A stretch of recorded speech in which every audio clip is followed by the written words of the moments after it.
Hey guys, welcome to the Prague Castle. In today's video we'll focus on the St. Vitus Cathedral.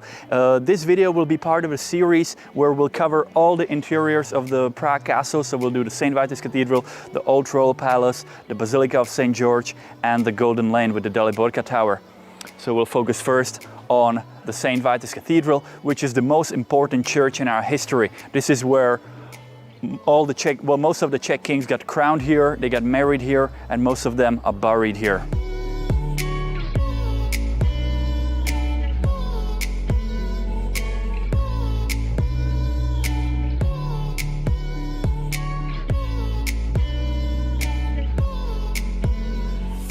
The St. Vitus Cathedral was founded in 1344 by Charles IV, and it was finished in 1929, so 6 centuries later. Now, they didn't build it for 600 years continuously. They actually built the rear part, the other side, in 14th and 15th century. Then they stopped, and then they restarted in 1870 and finished the front in 1929. Actually, if you look up there, you can see there are 4 statues. They're below the round window. And the 2 guys on the right side, those are 2 architects, Josef Mocker and Kamil Hilbert, who finished the cathedral in the 20th century. And the guys on the left are bankers who financed the finish of the cathedral. So that way you can actually tell that this front part is new, because these guys, they're wearing suits. So guys, let's have a look inside.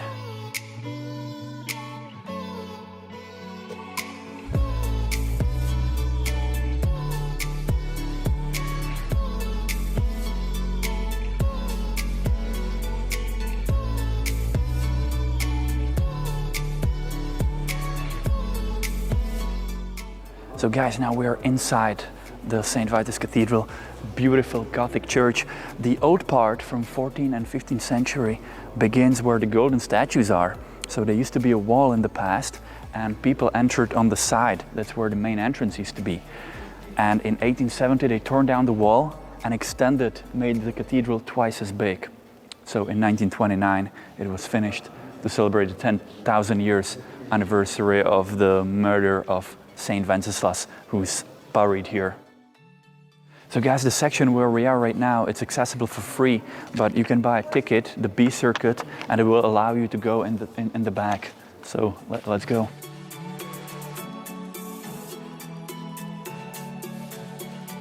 Yeah, unfortunately, they put here these hideous turnstiles, but there's nothing we can do about it. So guys, what I'd like you to notice when you enter the cathedral are the beautiful windows. Most of them are stained glass, which is this one, for example.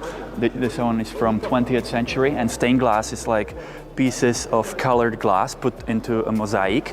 But here, this one next to it, it's actually hand painted, and you can see the difference. And this particular window is hand painted by Alfons Mucha, who's like Czech Picasso, the most famous Czech painter.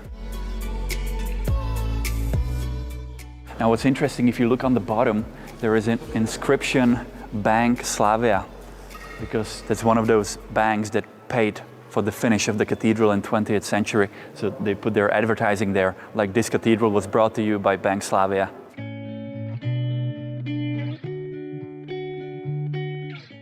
Yeah, so guys, if you look above the entrance there, you can see a window in the shape of an 8-petaled rose.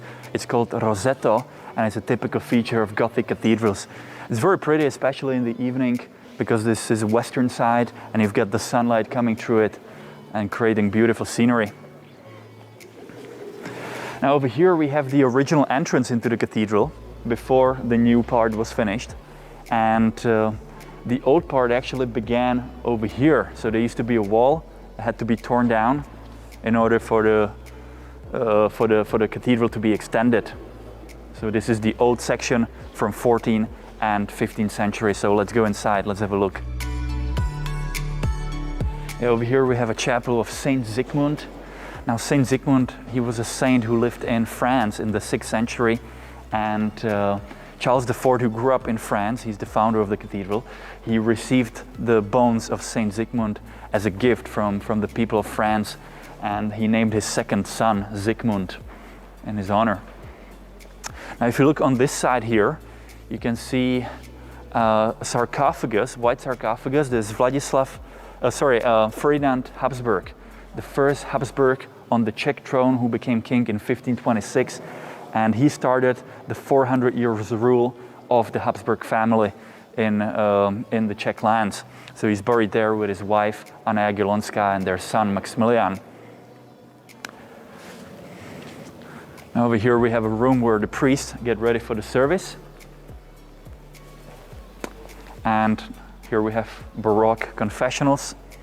This is still an active church, so you can come here for service. You can get married here as well, if you're a Catholic. And if you look over there, you can see there is a balcony. This balcony is from 15th century. It was built for the King Vladislav Jagellon, and it's connected through a bridge with the old royal palace.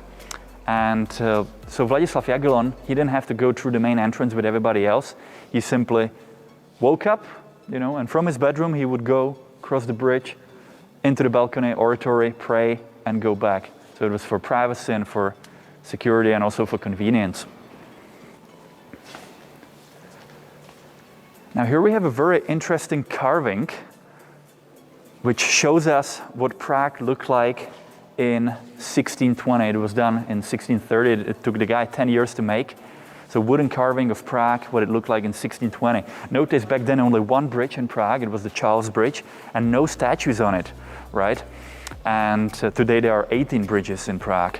Then here we have the Old Town with the Old Town Square over there. Then the New Town, which surrounds the Old Town with the famous Wenceslas Square, is that long square over there, and the Charles Square. So that was founded by Charles IV, the New Town. Then here we have the Little Quarter, which was literally smaller than the Old Town. That's why they called it Little. And then here we have the Prague Castle with the Prague Castle district. So 4 historical towns of Prague. Today, this is mostly Prague 1, District 1. Back in 14th century, although this is from 1620, but it looked pretty much the same since the 14th century, Prague was the 3rd largest city in the world after Rome and Constantinople. So as we go around, these are different chapels, right? Each chapel dedicated to different saint, and on the walls there are like paintings from the particular saint life. So this chapel is dedicated to Saint Adalbert. He's the 2nd bishop in Czech history. And here we have a cardinal from 19th century, Cardinal Schwarzenberg. Very nice statue. Schwarzenberg family was the wealthiest noble family all the way until World War II.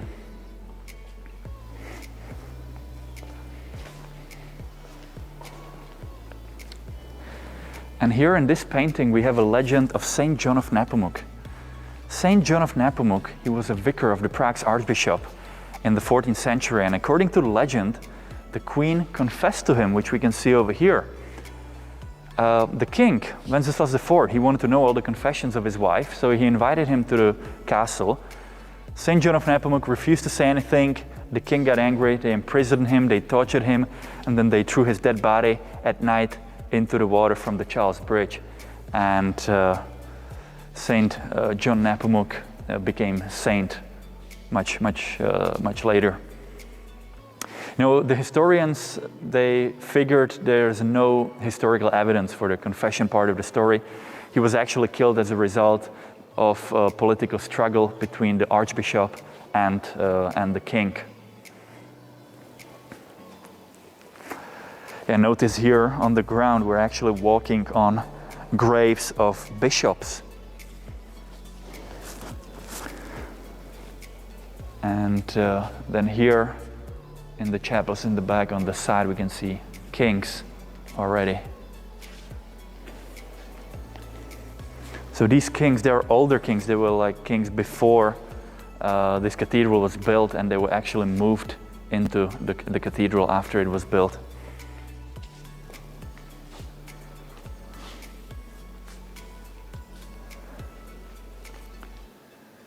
And over here we have a Saint Vitus. Saint Vitus, he was a 12-year-old boy, a Christian who lived in the time of the Roman Empire, and he was caught by the Romans, and they tortured him by pouring boiling oil below his feet. And as he was jumping, they called it Saint Vitus dance, or Vitus dance, which is now a name of a disease when like you're shaking uncontrollably. So his hand is over here because the Romans, they actually chopped his body into pieces, so his body is all over Europe. And here we have a sarcophagus of Saint John of Nepomuk. So Saint John of Nepomuk, he's the person, you know, that I told you about at the image with the confession. So you notice the 5 golden stars around his head, the halo. That's how you can easily recognize him. On this sarcophagus, they used 2 tons of silver. It was done in 1736 in Vienna, and 2 tons of silver. It's ridiculous how much money they put into this. So his body is in there. His body was recovered by fishermen from the river.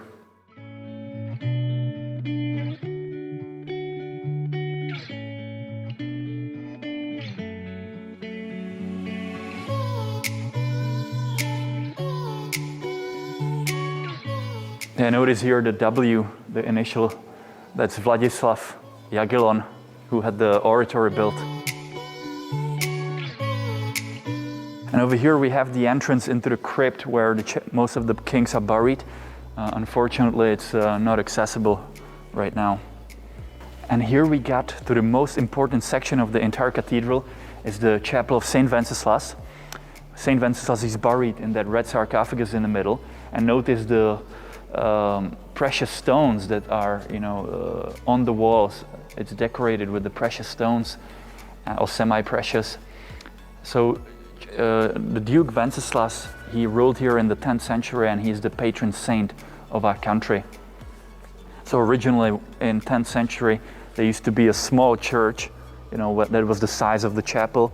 Later they built a basilica in its place, and then in 1344, Charles IV torn down the basilica and built the Gothic cathedral.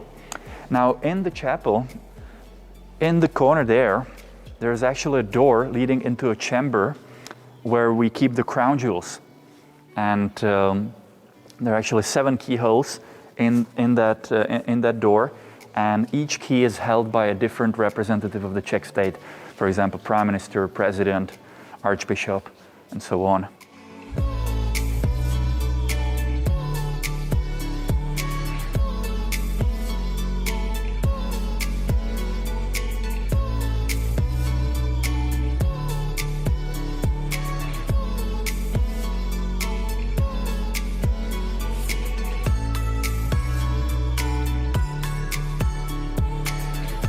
Alright guys, so this is the end of our short tour of this gorgeous Gothic St. Vitus Cathedral. And so thank you for watching. I hope you enjoyed the tour. Don't forget to subscribe if you haven't done so. Feel free to check our website, lucytours.com. And I'll see you on our next part, the second part, where we will talk about the Old Royal Palace. So thank you very much. Have a good day.